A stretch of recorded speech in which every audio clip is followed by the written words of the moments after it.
Nice to have you with us on the program this morning. Thank you so much for having me. Now, let's start from the very, very basic.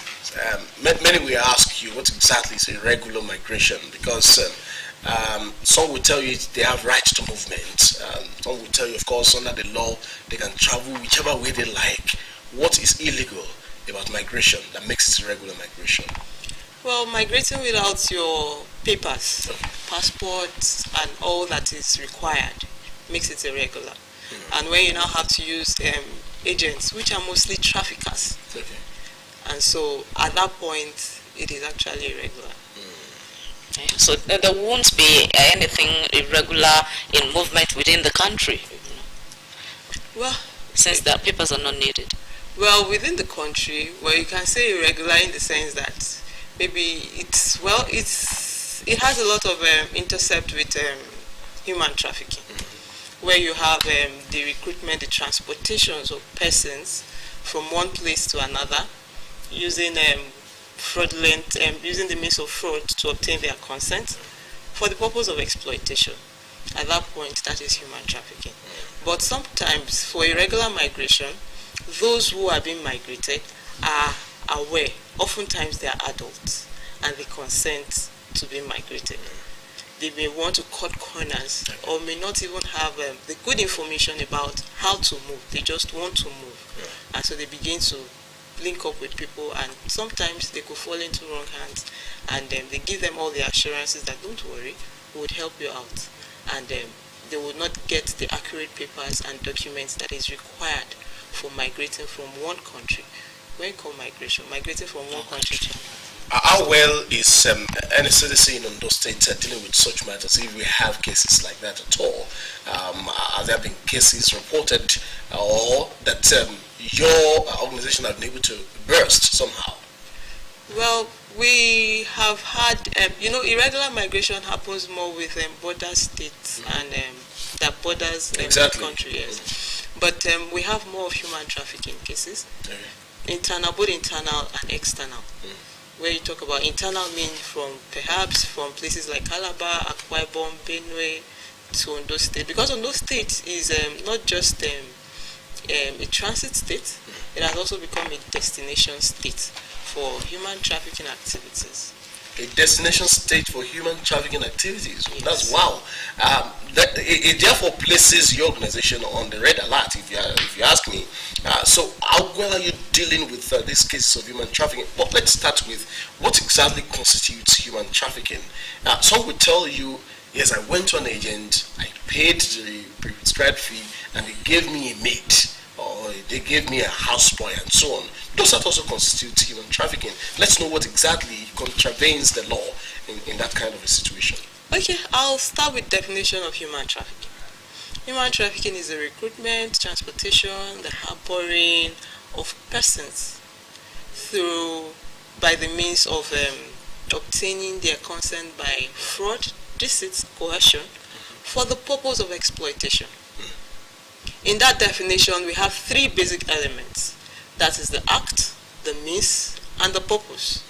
The act here is what is done, and that is the transportation, the harboring from one place, and all of those. Then the means is how it is done. How did you have to transport that person? How did you get the person's consent to move from wherever the person is going to? Then there's always exploitation. And so coming to talk about houseboy, housegirl, or relating it with houseboy, housegirl cases, you've come to understand that so many persons are, particularly those in the working class category, or are old parents who no longer have their children with them. They want people to be around them. And so they keep telling people, I need somebody to be around with them. And this is what happens. When they get somebody, they tell them, pay for transportation. They get an agent, actually, collects the fee for transportation. Oftentimes now, transportation from somewhere like Akwa Ibom, Calabar, and all of those, they can get the sum of 25,000 naira from the prospective end user. And then when they do that, the victim is brought down, and they negotiate the fare for the victim. That is the agent and the prospective end user. And when they negotiate, they could say, okay, 10,000 naira per month. And then at the end of the year, and the person will be serving for a year. That is on the discretion of the agent. And when the person serves for a year, the end user pays 120 at the end of the year. But what happens? At the end of the year, the end user pays to the agent. And that is exploitation. The agent wasn't the one who rendered the service. Okay. And now the agent it is at the discretion of the agent to give whatever he deems fit to the victim. Sometimes from 120 they give them 30,000 naira, sometimes 40,000 naira. They say, "Shebi, you were taken care of." And that is exploitation. How well have you been dealing with that? Well, we have been doing so much with that, and we have in recent times we have had to transfer cases of human trafficking to NAPTIP, because actually it is the National Agency for the Prohibition of Trafficking in Persons that have the jurisdiction in prosecuting trafficking offenses. And so we work in collaboration to ensure that this is done. And once we have cases like that and we have been able to establish that there are elements of trafficking in this case, we tidy it up and transfer to NAPTIP. And recently, in order to also step up the consciousness and awareness of people, we on Tuesday we had sensitization for brothel owners, because these are some of the places where victims of human trafficking end up. And so we are looking at it that to be forewarned is to be forearmed. And so we brought brothel owners together to sensitize them on what constitutes human trafficking, and why they should not be caught by the arms of the law. So this mechanism was adopted because we felt it is possible some of them could be doing so many things and they do not know it is wrong. But then let's get them aware. Let's sensitize them so that by the time the rod of the law is coming, they will know that they have been warned. As we can carry out. All right, you've clearly mentioned some people who oftentimes I need all the assistance, that can be gotten from, help from others. And now, what are you going to tell the members of the public, to look out for? I mean, what constitutes abuse? Because definitely there are some people who also, whose skills they have is limited to this kind of job or duties. So if I need a maid or someone needs a help, what should the person do or not do, Well, having people as domestic help, because it's more like domestic servitude, and oftentimes children fall under this category. And we see that their rights as children are oftentimes being abused, because the right to basic education, the right to association, and all of those are being abused by their end users. Though the labor laws have they're trying to have laws domesticated. I don't know if it has been now, such that the working age for children is brought down to 15. And by that, if you are going to be having a child in that category to work with you, in order not to be involved or not to be helping the trafficking chain, you have to ensure that whatever is due to that child is paid directly to the child, and not to an agent. And secondly, all the rights of the child has to be protected. The right to education, basic education, the right to association, and all of that has to be protected. Who monitors to see that those rights are protected? Well, there are a lot of stakeholders working in the response line. We have the Ministry of Women Affairs, we have us, we have the police and all other law enforcement agencies. And in the state, there's also the Ondo State Task Force Against Human Trafficking. So we all are enforcers. But one thing that happens is that it is only when things go south that it gets to us. And that is when perhaps the end user has not treated the child very well. The child may likely run away. Then you begin to look for the child, and if the child finds himself in the hands of somebody like me, we want to find out, how did you come to that place? First of all. And if we are able to identify element of trafficking, that is aside. Then you now have the element of child abuse. Though child trafficking has been identified as one of the worst forms of child labor. And so in order not to, at that point, there are so many things that we can link to it. But the important thing is that when you have a child with you, if you must have a domestic help, make sure that she's not a domestic help, because it is a mutual relationship. He or she is supposed to be rendering companionship, help services and all that, like a child, like your own child would ordinarily do. You do not treat such children lesser than your own children, and whatever is due to them, you pay directly to them, and you ensure that they get their basic education and basic needs being attended to. Now, you did talk about an engagement with the brothel owners, and that strikes something in me. Talking about the brothel owners at a point where you find all of these victims ending up. But are you also aware that some of these victims might not even end up in brothels, but you find them on the streets? If you drive around town 9 p.m.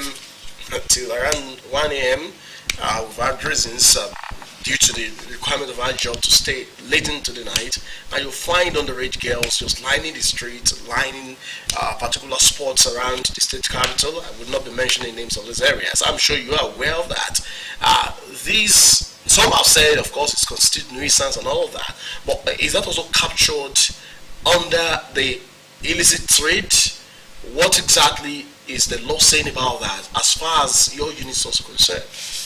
Well, as far as my unit is concerned, some of those girls, if they are underage, oftentimes they were brought into town by some persons who may possibly be using them, of which after every night shift, they remit to such persons particular amounts that may constitute exploitation. Are you speaking of fact or what? Yes. You've found out in cases like this? Yes. What have you done about them? Like I said, we hand them over to NAPTIP. Okay. We have had record of cases. Like how many? Let's get figures. Like how many of these underage girls have you find loitering around, and eventually you discover that they were actually trafficked into Ondo State? Let's know what we have on our hands. Wow. I may not be able to give you the accurate figures now. I may not be able to give you the accurate figures now, but then we have quite a number of them. In their hundreds? None that I've not handled in their hundreds. Okay, talking about illicit trades now, what about a situation where young girls are voluntarily, by themselves ply this illicit trades? What do you do about that? Yes, we have had situations of minors, very young girls, find themselves in situations like that. Oftentimes because they have from possibly they are from broken homes, or they live with grandma, they do not have good care, and all of those. At some point, when we get such children, we try to identify what exactly is the cause of them being on the streets. I've at a particular time handled the case of a young girl. At that time, she was 13 years old. She was 13 years old. She's on the streets, and she has been away from home for several years. And why? Because she had to contend the love and attention of her mother with her mother's lover. And unfortunately, they live in a room. And so when the lover comes around, she has to excuse her mother. And so from there, she was not comfortable with that arrangement, and she found herself on the streets. Unfortunately, one day she was gang raped. She claimed to have been gang raped by some boys. And at that point, when we brought her in and we started talking and making inquiries, what happened? How did you get yourself in this situation? She told us a lot of lies. She told us she doesn't know where's your father? I don't know my father. No, at first she told us her father was living in Lagos. At some point she didn't know her father. She was with us for a while we were trying to arrest all those that were involved in the matter. But we now needed to get the fact identify her parents, know how to reintegrate her and reunite her with her parents. She was with us for about 2 weeks. So we eventually had to take her to we now decided one day that today you will go to your father. Oh yeah, let's go. She claimed the father was in Lagos. Let's go to the park. Let's go to Lagos. While we were going, somebody along the street where she stays, somebody identified her. I said, Magbaja, we have been looking for you. Your mother has been looking for you. And that was when we got it. So you have a mother in this Akure. So a lot of them are pushed out by the situations at home. When situations at home is not palatable, they get on the street. And at that time, it takes one with understanding and a lot of patience to be able to handle such persons. Eventually, we got her out of the street, linked her, with the help of the Ministry of Women Affairs, we were able to get a home that could offer support for her age category. And she got into school, she got rehabilitated, and she's doing well for herself. That's a good one. Well, as that happens, what efforts are being put in place to not to be reactive, but preventive? Most of the time, you've talked about when the home is not palatable, and then but what are the societal guides that you think should be in place to forestall this kind of problems that's really becoming an endemic one in society? Wow, the societal guides, I think it all starts from home. It all starts from home. It all starts from home. But unfortunately, because of the harsh economic situation, we find mother and father on outside looking for how to make ends meet and not totally attending to the needs of the children. Or when the needs arise, they do not even pay attention. They are not able to see that something is wrong with this child. So I think it starts from the home. Then our schools too also have a whole lot to do in helping to ensure that our children follow the right track. How intelligence driven is your unit? Because I give you an instance. Sometimes ago in Ekiti State, it was discovered that a particular institution was engaged in using girls who are students of that institution for untoward activities. How that brings to my mind, how intelligence driven is your unit, or is NSCDC right here in the States to be able to track this kind of things, not relying on reports alone, but intelligence driven? How well is that? Yes, we have some of our men that go around to black spots to identify some of these issues.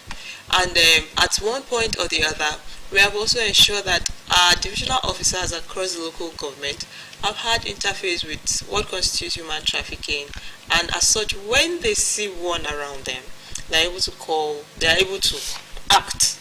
And if it is beyond what they can handle at the local government, it is usually brought to the state headquarters. So, but then we look forward to support from NGOs and funders to further enhance or build the capacity of law enforcement, particularly the Nigerian Security and Civil Defense Corps, and particularly those at the interiors. We have tentacles spread at the local government, the very deep interiors, where a lot more of these things happen, but are underreported, and when they are reported, they may not be properly handled. And so we crave the support of well-meaning people to facilitate, to drive a capacity building for law enforcement. How well are you getting this support? Well, not as we expect. What's been the inhibiting factors? Well, the inhibiting factors, a lot of the time, to carry out an holistic capacity building for law enforcement, you would have, aside from the human resources, you need a lot of logistics to drive the projects. And so if it is not within a particular funder's thematic area, we may not be getting the needed support at that. All right, so talking about the interiors now and the activities of NGOs, there have been instances where some people claim to be running a particular NGO, for instance, a home for maybe children home or something, and then after it was uncovered to be baby factories and so on. There were instances of baby factories covered in Ondo State. What have you been doing in this regard, or has it been stamped out?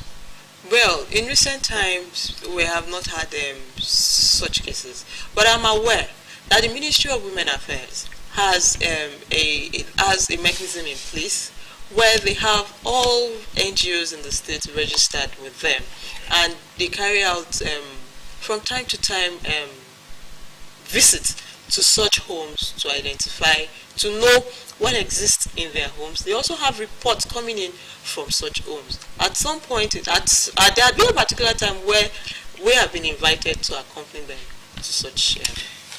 What's the level of collaboration between NSCDC and sister security agencies in dealing with combating illicit trades in the state?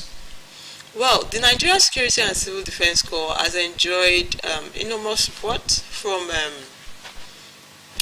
sisters agencies like NAPSIP, of course, who is the mother agency for dealing in trafficking in persons.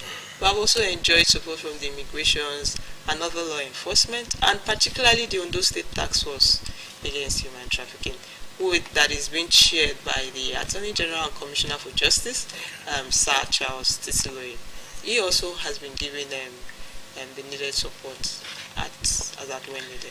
Now, I'd like to know how well your unit also engage education institutions, schools, and other agents of socialization to really get this message percolate to everyone to understand the dangers of irregular migration, trafficking, and all of that, and much more importantly, for people to know how to identify the red flags when they are being lured into travelings. Yes, at some time we had carried out sensitization to places like we had gone to Fiwashai under the NSCDC Safe School project, where we have gone to sensitize them on what constitutes human trafficking, what constitutes sexual and gender-based violence, and related crimes. And so we have also, under the Safe School, the female squad of the Nigerian Security and Civil Defense Corps had also engaged a lot of schools on how to run away when there's how to save themselves in terms of danger. At least little tips that they need to be able to prevent themselves from being. Apologies to Brother Theophilo. For instance, I was not part of that engagement. Let's assume a would-be victim. Maybe someone is luring me into traveling to. Apologies to those from there. Someone is luring me to travel to Owo or to Igbotako or to Emorele. And what are the red flags I will see to know that, look, this is not an opportunity but a danger? What are those things I will say to make me know? Well, when somebody is luring you, you first of all want to find out who gets the fee. If you're taking me to a place, am I going to be paid? Okay. And to whom will the payment be? Am I getting it directly? Okay. Or is it going to be paid to you? Okay. Once the person says, don't worry, I'll collect it for you, I'll give you what is due to you, you begin to say that, oh, this can be exploitation. Okay. And sometimes when you have to engage on a journey that you are not paying for, they tell you it's all expense paid. All expense paid. Yes. That's what they call a woof. Yes, there's actually nothing free, even in Freetown.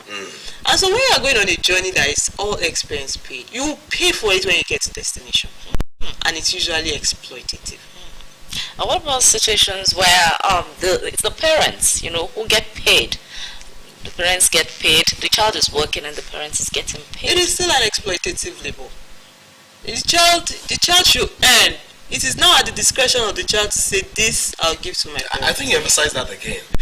All expense paid trips. Yes, oftentimes are forms of human trafficking. Because that is the gimmick. Okay, you want to check, and a lot of destination sites too is also a call for consent. Okay. Oftentimes they want to take you to Mali, Libya, Ghana, I've had a case in recent times, sometimes last year, that we had to, with the help of Emmanuel Children World Foundation, we had to bring girls from Ghana. The brother came running to us.